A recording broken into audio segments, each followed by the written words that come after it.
Hello, welcome back to the reading of the poem of the Man God, written by Maria Valtorta, Volume 3. Chapter 371, Part 1, Preparation Day, the morning. 30th January 1946. Men are lying asleep everywhere in Lazarus's palace, which has been changed into a dormitory for one night. I do not see any women. They have perhaps been taken to the rooms upstairs. The clear daybreak whitens the city slowly. It invades the courtyards of the palace, rousing the first timid chirping of birds in the branches of the shady trees, and the early cooing of doves resting in the cavity of the cornice. But the men do not wake up. Tired and full of food and excitement as they are sleeping and dreaming. Jesus goes into the hall and then into the main courtyard. He washes himself at a fountain of clear water gurgling in its center. In a square of myrtle, at the foot of which there are little lilies similar to the so-called French lilies of the valley. He tidies himself, and without making any noise, he goes to the staircase leading to the rooms upstairs and to the roof terrace. He goes up there to pray and meditate. He walks slowly to and fro, and the doves are the only ones to see him. Stretching their necks and cooing, they seem to be asking one another, "Who is that?" He then leans against the little wall and remains still, engrossed in thought. Finally, he raises his eyes, probably because his attention is drawn by the sudden appearance of the sun, rising behind the hills concealing Bethany and the Jordan Valley, and he contemplates the view before him. Lazarus's palace is on one of the many ground elevations that make the streets in Jerusalem, particularly the less beautiful ones, so undulated. It is in the center of the city, slightly southwest. It is situated in a beautiful street leading to the Sixtus, forming a T with it. And it overlooks the lower part of the town and faces towards Bezetha, Moriah, and Ophel, and the Mount of Olives, which is behind them. Behind it, there is Mount Zion, the area to which it belongs, while on both sides one's eyes rove over the southern hills, where Bezetha, to the north, hides most of the view. But beyond the Gihon Valley, Golgotha comes into view, looking yellowish in the pink light of dawn. It seems dismal even in that joyful light. Jesus is looking at it.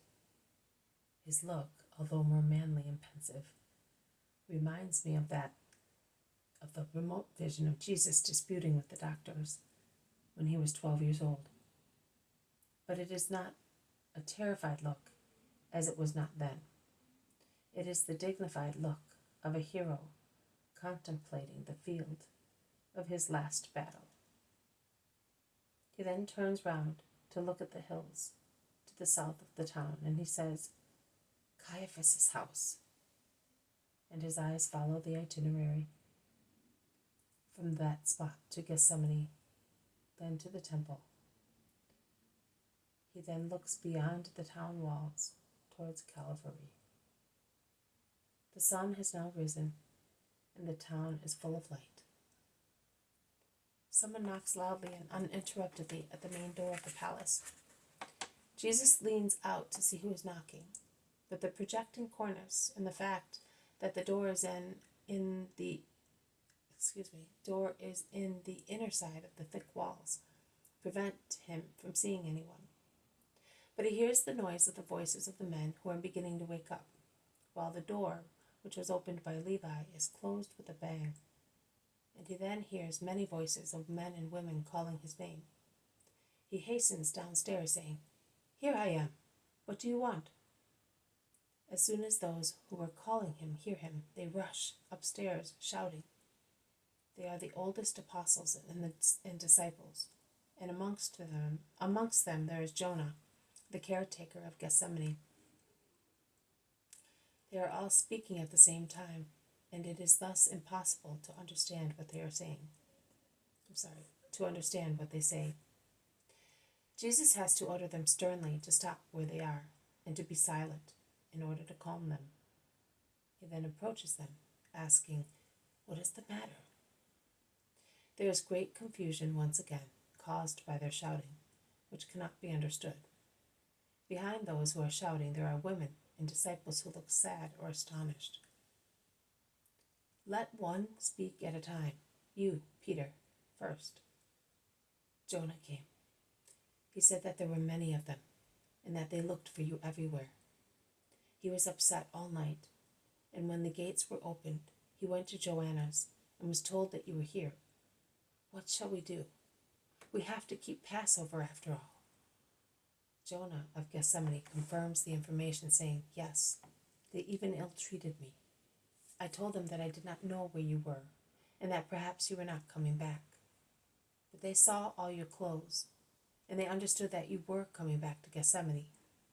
Don't cause me any harm, Master. I have always given you hospitality with all my heart, and last night I suffered because of you. But be not afraid.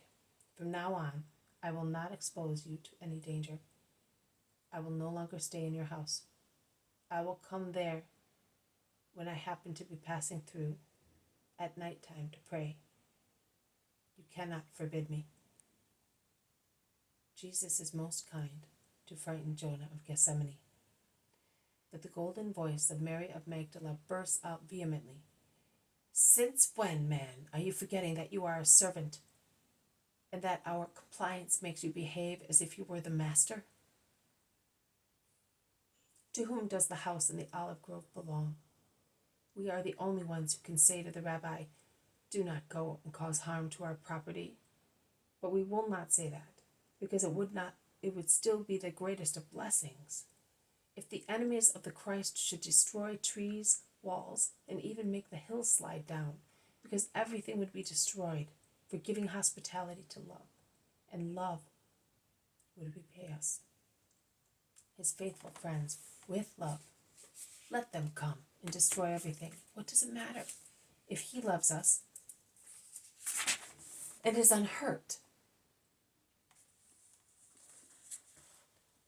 This has been a reading from The Poem of the Man God, written by Maria Valtorta, Volume 3, Chapter 371, Part 1, Preparation Day, the morning. Thank you for listening. I will see you tomorrow. May God bless you, and may peace be with you.